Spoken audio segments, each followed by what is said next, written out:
భారతీయ జనతా పార్టీలో కీలకమైన సంస్థాగత మార్పు చోటు చేసుకుంది. బీజేపీకి 12వ జాతీయ అధ్యక్షుడిగా నితిన్ నబీన్ మంగళవారం బాధ్యతలు చేపట్టారు.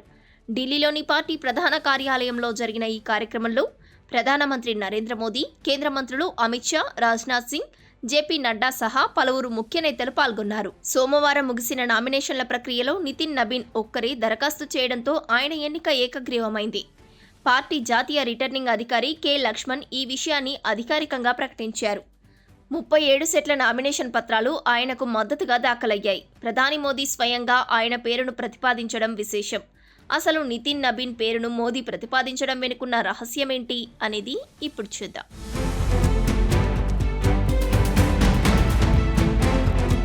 నితిన్ నబీన్ పేరును ప్రధాని నరేంద్ర మోదీ స్వయంగా ప్రతిపాదించడం వెనుక బలమైన రాజకీయ కారణాలు, వ్యూహాత్మక రహస్యాలు ఉన్నాయి. కేవలం కుల సమీకరణాలు కాకుండా నిశ్శబ్ద పనితీరు, విశ్వసనీయత ఆధారంగానే మోదీ ఈ నిర్ణయం తీసుకున్నట్లు రాజకీయ విశ్లేషకులు భావిస్తున్నారు.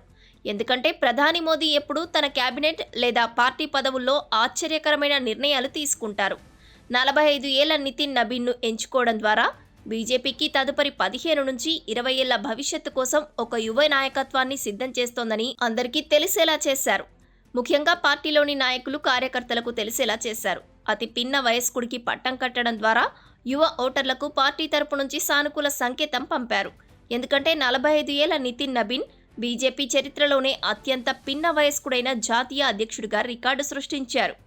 గతంలో నితిన్ గడ్కరీ పేరిట ఉన్న ఈ రికార్డును ఆయన అధిగమించారు.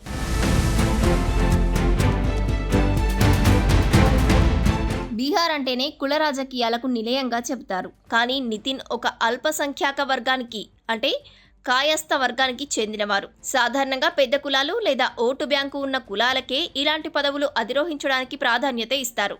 కానీ మోదీ పనితనానికే ప్రాధాన్యత ఇస్తారని మరోసారి నిరూపించడానికి నితిన్ ఎంపిక ఒక ఉదాహరణగా చెప్పవచ్చు. ఇది పార్టీలో కష్టపడే సాధారణ కార్యకర్తలకు ఒక పెద్ద భరోసా అని అంటున్నారు. ఇక బీజేపీ అంటే ఆర్ఎస్ఎస్తో సన్నిహిత సంబంధాలు తప్పకుండా ఉండాలి. నితిన్ నబీన్ రాజకీయ ప్రస్థానం విద్యార్థి దశ నుంచే ప్రారంభమైంది. ఏబీవీపీ యువ మోర్చా ద్వారా ఆయనకు ఆర్ఎస్ఎస్ నేతలతో సన్నిహిత సంబంధాలు ఉన్నాయి. పార్టీ మూల సిద్ధాంతాలకు కట్టుబడి ఉండటంతో పాటు ఆర్ఎస్ఎస్ ఆశీస్సులు కూడా ఆయనకు పుష్కలంగా లభించాయి. ఇదే ఆయన్ను జాతీయ అధ్యక్షుడిగా ఎదగడానికి అవకాశం ఇచ్చింది.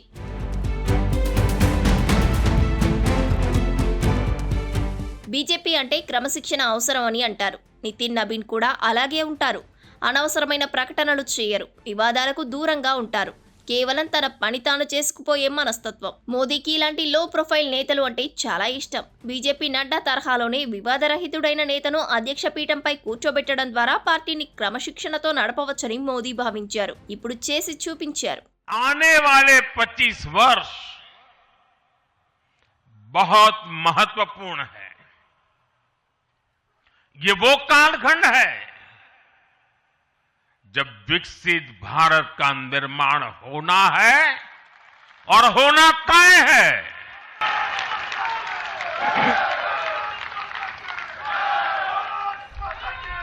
इस महत्वपूर्ण कालखंड की शुरुआत में हमारे माननीय नितिन नबीन जी बीजेपी की विरासत को आगे बढ़ाएंगे।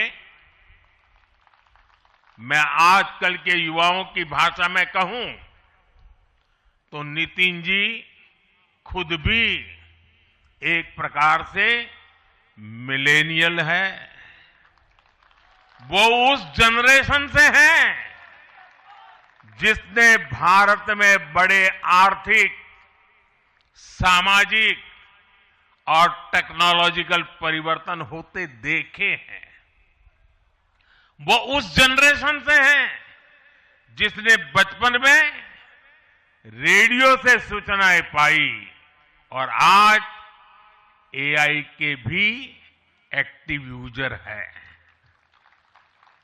नितिन जी के पास युवा ऊर्जा भी है और संगठन में कार्य का लंबा अनुभव भी है।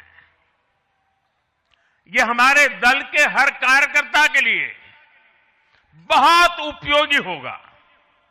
साथियों, इस वर्ष जनसंघ की स्थापना को 75 वर्ष हो रहे हैं और मैं आज इन 75 वर्ष लगातार लक्षावधि कार्यकर्ताओं ने, अनेक परिवारों ने, अनेक पीढ़ियों ने जो त्याग, तपस्या और बलिदान दिए हैं, मैं उनको आदरपूर्वक नमन करता हूं। ఇక నితిన్ ట్రాక్ రికార్డు కూడా ఆయన అధ్యక్ష పీఠంపై కూర్చోవడానికి ఎంతో సాయం చేసిందని చెప్పవచ్చు. బీహార్లోని పాట్నా, బంకీపూర్ నియోజకవర్గం నుంచి ఆయన 5 సార్లు ఎమ్మెల్యేగా గెలుపొందారు. ప్రస్తుతం బీహార్ ప్రభుత్వంలో పీడబ్ల్యూడీ మంత్రిగా కొనసాగుతున్నారు. బీహార్ ప్రభుత్వంలో ఆయన కీలక మంత్రిత్వ శాఖలను నిర్వహించి టెక్ సావి మంత్రిగా పేరు తెచ్చుకున్నారు. రోడ్ల పరిస్థితిని పర్యవేక్షించడానికి పథ్ సంధారన్ అనే యాప్ను ప్రవేశపెట్టారు. దీని ద్వారా ప్రజలు రోడ్లపై ఉన్న గుంతల గురించి రిపోర్ట్ చేయవచ్చు. కాంట్రాక్టర్లు రోడ్డు నిర్మించడమే కాకుండా 7 ఏళ్ల పాటు వాటి నిర్వహణ బాధ్యత కూడా తీసుకోవాలనే ఓపీఆర్ఎంసీ పాలసీ కూడా కఠినంగా అమలు చేశారు. బీహార్లో పెరుగుతున్న జనాభాకు అనుగుణంగా 11 కొత్త శాటిలైట్ టౌన్షిప్ల అభివృద్ధికి ప్రణాళికలు రూపొందించారు. ఇలా అనేక పాలనాపరమైన అంశాల్లో నితిన్ నబీన్ తన మార్కును చూపించారు.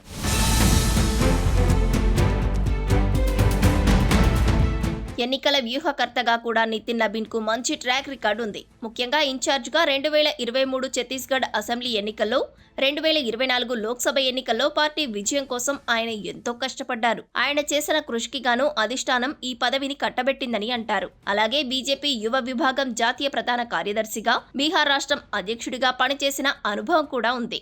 అంతేకాక సిక్కిం రాష్ట్ర పార్టీ వ్యవహారాలను కూడా పర్యవేక్షించి ఈశాన్య రాష్ట్రాల్లో పార్టీ విస్తరణకు కృషి చేశారు. ఇలా అనేక సందర్భాల్లో తన పనికి పార్టీ అధిష్టానంతో ప్రశంసలు పొందారు నితిన్ నబీన్. అందుకే మోదీ ఆయన్ను జాతీయ రాజకీయాల్లో క్రియాశీలకంగా పనిచేయాలని, ఇంత పెద్ద బాధ్యత అప్పగించారని అంటున్నారు.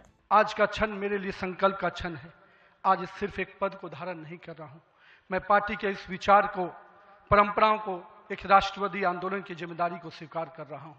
और मैं इस अवसर पर साथ अपने सभी वरिष्ठ कार्यकर्ताओं को भी प्रणाम करता हूं।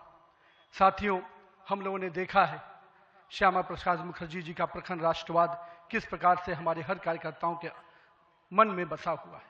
पंडित दीनदयाल जी के उपाध्याय के अंत्योदय और माननीय स्वर्गीय अपने सदैव भारत रत्न अटल बिहारी वाजपेयी जी का सुशासन की राजनीति, आज माननीय प्रधानमंत्री जी उसको आत्मसात करते हुए विकसित भारत की परिकल्पना हम सबके सामने रखी है।